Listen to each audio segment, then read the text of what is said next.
கிடக்கு, வந்து பாருங்களேன், சாப்பிட்டு பாருங்களேன். Just wanted to introduce Harish Raghavendra அவர்கள் to the stage.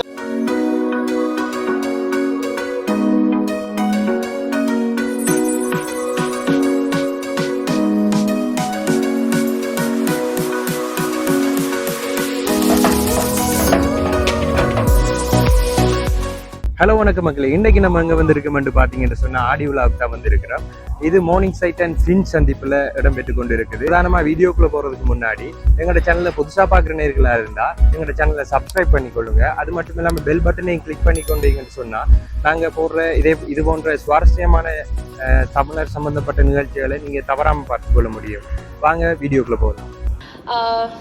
நேற்றுக்கு மியூசிக் ஷோ ரொம்ப என்ன சொல்கிறது, ஆடியன்ஸ் ரொம்ப நல்லா என்ஜாய் பண்ணி we enjoyed a lot. So இன்னைக்கு day 2. இன்றைக்கும் அதே மாதிரி நம்ம எல்லாரும் சேர்ந்து இந்த ஈவினிங்கை இன்னும் பியூட்டிஃபுல் ஆக்கலாம். ஹலோ, ஒரு very beautiful semi classical Rahman சாரோட ஒரு பியூட்டிஃபுல் நம்பர். நீங்க எல்லாரும் சௌக்கியமா இருக்கீங்களா? சௌக்கியமா? ஓகே, நான் அதை பாட்டாவே கேட்டுடுறேன் உங்ககிட்ட. சௌக்கியமா கண்ணே, சௌக்கியமா, சௌக்கியமா, சௌக்கியமா. Again, ரொம்ப சந்தோஷம் நீங்க எல்லாம் இன்னைக்கு வந்தது. It's going to be an amazing show. So just wanted to introduce Harish Raghavendra அவர்கள் to the stage. A round of applause for Harish Raghavendra sir. எவ்வளவு அருமையான பாடல்கள், எவ்வளவு ஹிஸ்டரி, நிறைய ஹிட்ஸ், இண்டஸ்ட்ரி ஹிட்ஸ். ஸோ இதெல்லாம் உங்களுக்காக பெர்ஃபார்ம் பண்றாங்க. நேற்றே நிறைய பெர்ஃபார்ம் பண்ணாங்க, நீங்க திருப்பியும் உங்களுக்காக பெர்ஃபார்ம் பண்றது காத்துட்டு இருக்காங்க. So sit back, relax, enjoy the music and please celebrate the wonderful musicians back.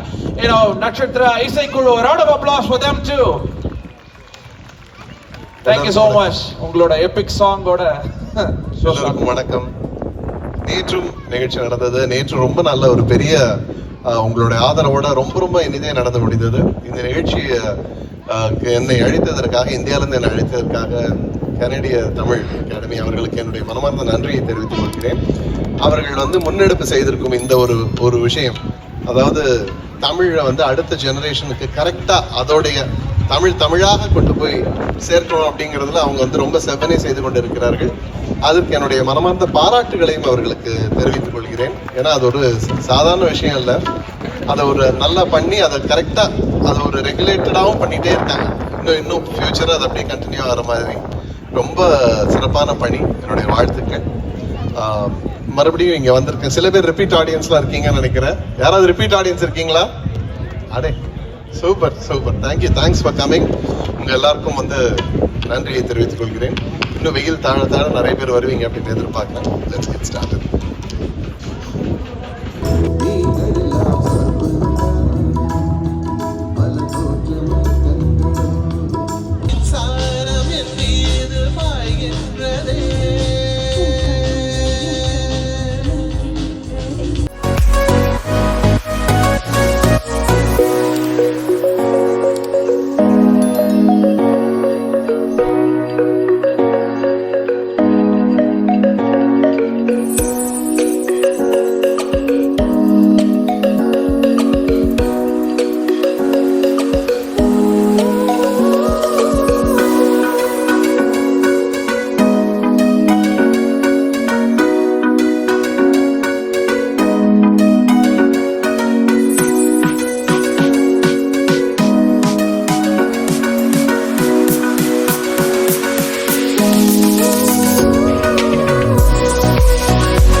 தாயக பாடல் ஒன்றோடு இன்றைய இசை நிகழ்ச்சி தொடர இருக்கின்றது. நட்சத்திராவின் இசை நிகழ்ச்சி, ஹரிஷ் ராகவேந்திரா பங்கு பெற்றும் இசை நிகழ்ச்சி, கனடாவின் பாடகர்கள், கனடிய பாடகர்கள் பலரும் இணைந்து கொள்ளும் இசை நிகழ்ச்சியாக இது நிகழ இருக்கின்றது. இப்போதிலிருந்து 10 மணி தாண்டியும் 11 மணி வரையில் இந்த நிகழ்ச்சி தொடர்ந்து நடைபெற இருக்கின்றது.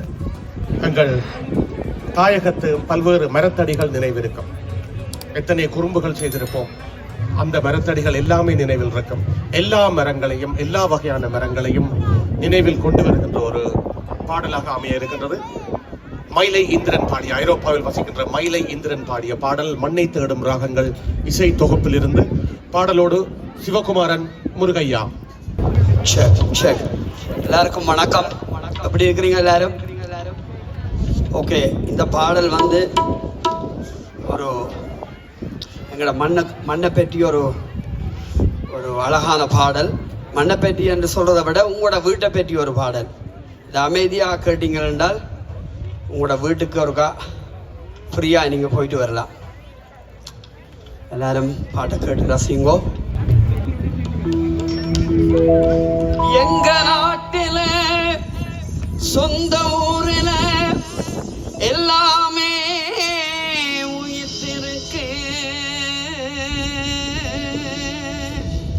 அந்நியன் நாட்டில அடுத்தவன் வீட்டில எங்கதான் வாழ்விருக்கு,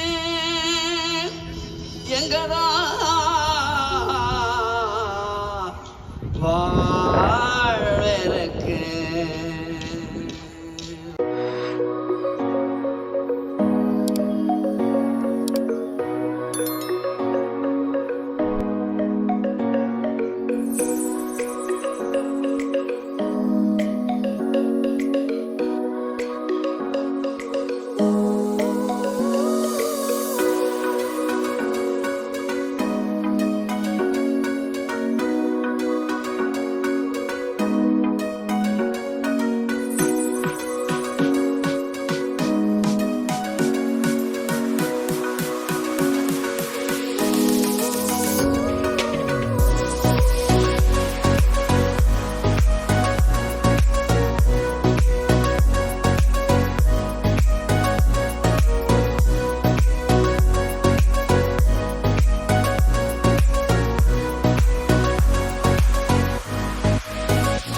ஆவி குடி போன வடிவம் கொண்டொருத்தி வந்திருக்கிறாள் என உங்கள் மன்னரிடம் சென்று சொல்லுங்கள். சொல்ல மாட்டீர்களா? விலகுங்கள். வாயில் காவலர்களை மீறி ஆவேச கோலத்தில் உள்ளே நுழையும் நீ யார்? புறாவிற்கு உயிர் தந்து புகழ்பெற்ற மன்னனின் வரலாற்றை, தேய்க்காலில் மகனையற்ற நியாயம் காத்த மனுநீதி சோழனின் பெருங்கதையை நீதியின் இலக்கணமாய் பெருமை கொண்ட திருமாவளவன் கரிகால சோழனின் பூம்புகாரி என் ஊர். பெருவடியன் மாசாத்துவானின் மருமகள். என் பெயர் கண்ணகி. உன் முறையீடு என்னவோ? முத்து விளைகின்ற 3 கடல் சூழ்ந்திருக்கும் தென்னகத்தில் மும்முரசு கொட்டி முச்சங்கம் வளர்த்து முக்கொடியின் நிழலிலே முத்தமிழை காப்பாற்ற மூவேந்தர் பரம்பரையின் பெருமிதரை மூடராக்க முனைந்திருக்கும் மன்னனே, என் முறையீட்டை கேட்பதற்கு முன் நான் யார் என்பதை முழுவதாகவும் தெரிந்து கொள். யார் நீ? கண்ணகி, கையிட்டணி சிலம்புடன் வந்திருக்கும் கண்ணகி. என்ன? நீதி வலுவா நெடுஞ்செழிய பாண்டியனே துணிந்து இகழ்ந்துரைக்கு வந்திருக்கும் கண்ணகி. என்ன? பாண்டிய மன்னா, ரோமானியர்கள் வீரர்களாகவும் தூதர்களாகவும் இங்கு இருக்கிறார்கள். கடல் கடந்து கொடி கட்டி ஆளுகிறாய்.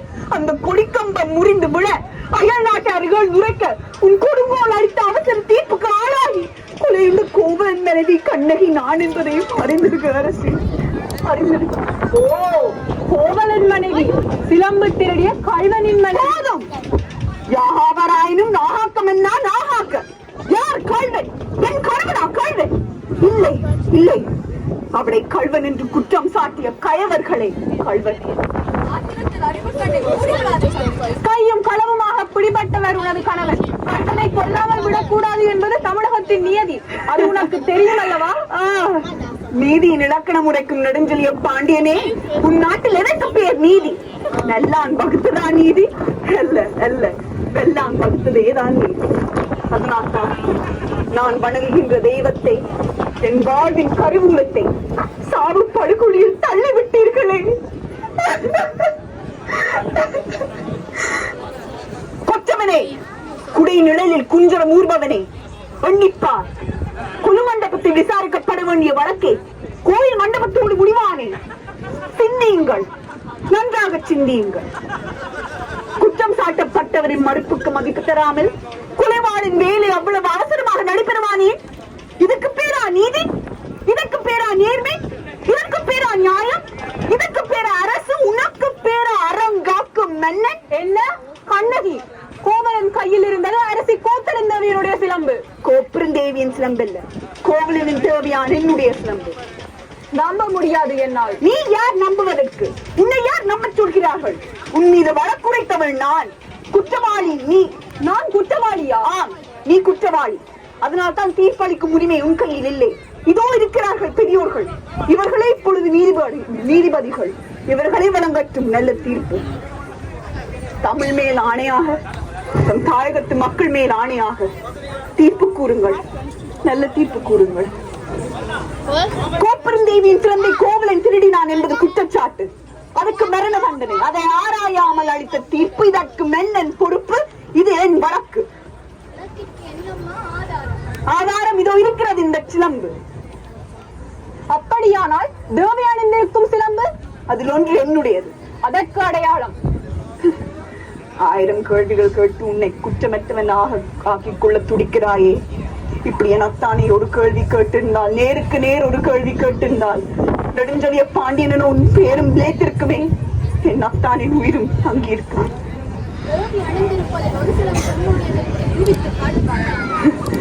நிரூபித்த என்ன பயன்? இறந்து போன என் அத்தானின் உயிரை எழுப்பித் தருவீர்களா? வெட்டுண்ட தலைதனை ஒட்டித் தருவீர்களா? முடியாது முலா, முடியாது. பாண்டியா, உன் மனைவியின் சிலம்பில் உள்ளவை முத்துக்களா மாணிக்கங்களா? முத்துக்கள், அதுவும் கொட்டை முத்துக்கள். என் சிலம்பில் உள்ளவை மாணிக்கங்கள். எங்கே பார்க்கலாம்? தேவி, இப்படி கொடு.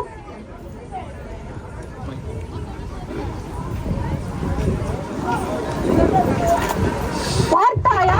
முத்துக்கள். அடுத்த சிலம்பு.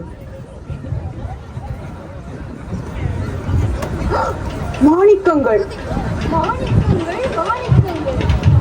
பாண்டியா, உனக்கு இன்னமும் சந்தேகம் இருந்தால் இந்தோ என்னுடைய மற்றொரு சிலம்பு. மாணிக்கங்கள். மாணிக்கங்கள் அல்ல, இரத்த துளிகள். தர்மத்தின் கண்கள் வடிக்கின்ற இரத்த துளிகள்.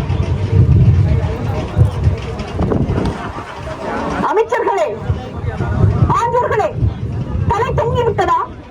நீதி தவறி விட்டதா? வாய் அழைத்து விட்டதா? பாண்டியா, நீ தலை குனிந்து நிற்பதை பார்த்து தமிழகம் சிரிக்கிறது. மன்னா,